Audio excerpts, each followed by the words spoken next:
And you can watch the full exclusive interview in On the Record with Adam Yasser right after World News tonight. Now we return to our top story tonight, the sabotage of a railway line in Poland's east and what could happen next. Joining me from Brussels to break it all down is Myroslava Gongadze, Non-Resident Senior Fellow at the Atlantic Council. Good evening, ma'am. Yeah, good evening. All signs suggest this railway sabotage could have led to tragedy, potentially a major disaster or even mass casualty event. All roads also lead to Russia. I mean, how close has Russia come this week to launching a war with Poland and by extension NATO? Actually, it's very, very close. It looks like Russia is changing its tactics, and now from the visible war, we are entering the stage of invisible war. Instead of tanks, Russia is starting to use sabotage, starting to use more and more propaganda to install fear in European capitals and install fear in people and do not trust their government on their response to protect them. This is a very alarming situation, and basically it looks like Russia is willing to do it more and more. And in the situation when they started with the testing with drones, with cable cutting in the sea, and now it's getting very close to being clearly very dangerous for not only citizens of the countries. In this situation, it's Poland, but on a bigger scale. Honestly, if European Union would not see it as a serious alarm, as a need of emergency meetings to treat these cases not as a separate case for the separate country, but for as a big tactics and change of tactics, that can be a very dangerous stage in European Union, because it's clearly not only Poland that looks like would be proceeding across Europe. Now, Foreign Minister Radosław Sikorski is closing Moscow's last remaining consulate in Poland. Russia's hit back by saying relations have completely deteriorated. What does the total collapse of diplomacy between the two countries, or what was left of it, what does that mean in practice?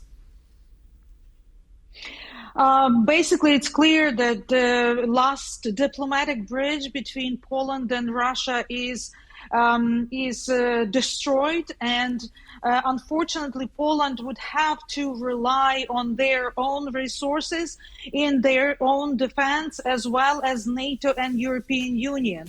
And it's obvious that Polish government had to react to these hybrid attacks, and Russia would be using and now use the proxies. They are doing this to make it deniable, to question what really happened. They are hiding behind these people, and again, I'm repeating myself, but that I'm afraid would be going on. And Poland today is on the front line. Poland is the main ground, almost like a battleground for Ukraine's support. And European Union has to wake up to Poland demands, or Poland asks. Minister Sikorski also says Poland will, quote, not only respond diplomatically. What more can Warsaw do? I mean, beyond troop deployments to protect infrastructure, beyond ramping up defence spending, beyond keeping Washington and Brussels on side. I'm interested in what more Warsaw can do to keep Russia at bay. Obviously, today, the only thing that can keep Russia at bay is Ukrainian resolve and Ukrainian victory. And as we are hearing about possible peace negotiation, that's again, it's a very dangerous threat we are seeing, because we don't know what in that list of demand, if that's what the same what we are hearing right now. That looks like Russia has upper hand in this negotiation. Europe and Poland has to get on supporting Ukraine in this negotiation and not let Russia win, because at least in diplomatic way, but because even if there will be ceasefire, we could not expect the stop of the war, the shadow war, the war that is not visible will be going on across Europe. At the same time, there's a battle brewing within Warsaw itself between President Karol Nawrocki, who's using anti-European narratives, or at least has done over the last month, and the government of the day, which is effectively calling that rhetoric somewhat reckless. Can a divided Poland cope with the threat of Vladimir Putin, or does it risk shooting itself in the foot? That's a risk. That's a risk that Polish people have to come together and realize the danger that they are in. And I mean, just look at Ukraine. They are fighting as much as possible, but the Europe and Poland has to come up with their new technology, with their abilities to defend their way of life, their infrastructure. But divided Poland is it's a problem with the division. I hope that the government would stay together in facing this danger. Some of it possibly is a political rhetoric, but everybody has to stay united against this serious threat.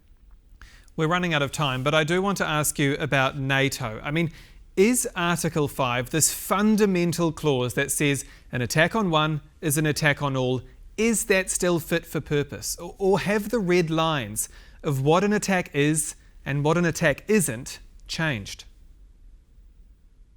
I believe that that's why I'm talking about the possible emergency meeting, because I think that that clarification has to be more clear, because clearly the modern war is different than it was before.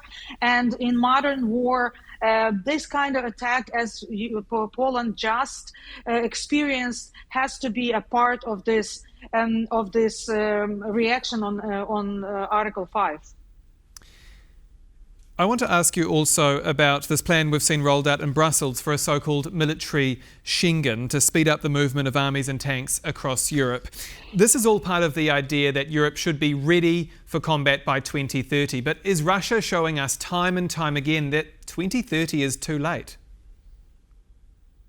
It's definitely too late. I have been to a couple of NATO exercises in the last couple of years, specifically last year in Romania, when Europe was testing their rapid forces. And honestly, since then, as we see, the preparation is still ongoing and is not really rapid force that are needed for this kind of war. So again and again and again, Europe has to wake up. Myroslava Gongadze, Non-Resident Senior Fellow at the Atlantic Council, thank you so much for your time. Thank you. And that's all for World News tonight. Do stay with us here on TVP World for more. On the Record is next. I'm Aaron Darman. Good night.